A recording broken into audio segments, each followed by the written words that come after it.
Pemirsa, Indonesia akhirnya bebas dari sanksi berat dan hanya mendapat sanksi ringan. Ini menjadi harapan terang bagi sepak bola Indonesia untuk bangkit kembali dan bertransformasi menjadi negara dengan sepak bola yang maju. Dan berikut ini pemirsa cuplikan dialog iNews Prime bersama Koordinator Save Our Soccer, Akmal Marhali.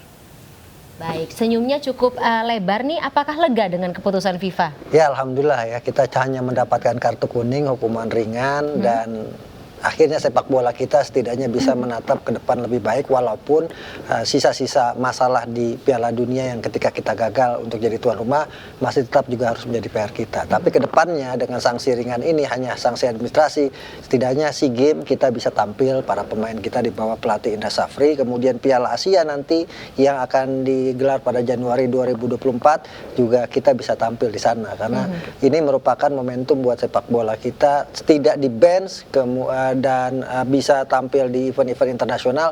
Ini merupakan keuntungan tersendiri walaupun secara imaterial dari kasus Piala Dunia ini banyak hal yang tidak bisa dihitung dengan uang, kerugian luar biasa. Ya, yang jadi prioritas pertama kita sekarang adalah bahwa bagaimana kita harus keluar dari problem ketika intervensi politik praktis masuk ke sepak bola. Itu ya. Ini yang menjadi problem bukan cuma sepak bola, olahraga juga nantinya harus ada mitigasi ke depan agar kemudian ketika kita mencalonkan diri jadi tuan rumah event-event dunia, tidak ada lagi kemudian bentrokan antara kepentingan politik praktis dengan olahraganya. Tapi susah, Mas. Nah, itu dia yang harus kemudian dibicarakan oleh para stakeholder sepak bola kita, termasuk juga oleh para petinggi negara kita, termasuk di dalamnya DPR yang harus mencari solusi terbaik terkait mandeknya atau kemudian buntunya pertemuan antara kepentingan olahraga dengan kepentingan politik.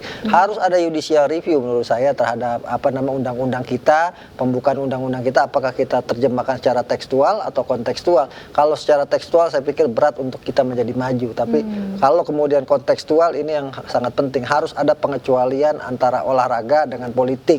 Ada perbedaan secara pandang harus dari sana karena bagaimanapun olahraga adalah kegiatan yang mengedepankan sportivitas, fair play dan juga mengedepankan saling respect. Bahkan olahraga bisa dijadikan alat pemersatu dan alat pemersatu antar bangsa, termasuk juga alat untuk mendamaikan negara-negara yang berseteru lewat sepak bola, lewat olahraga itu lebih efektif.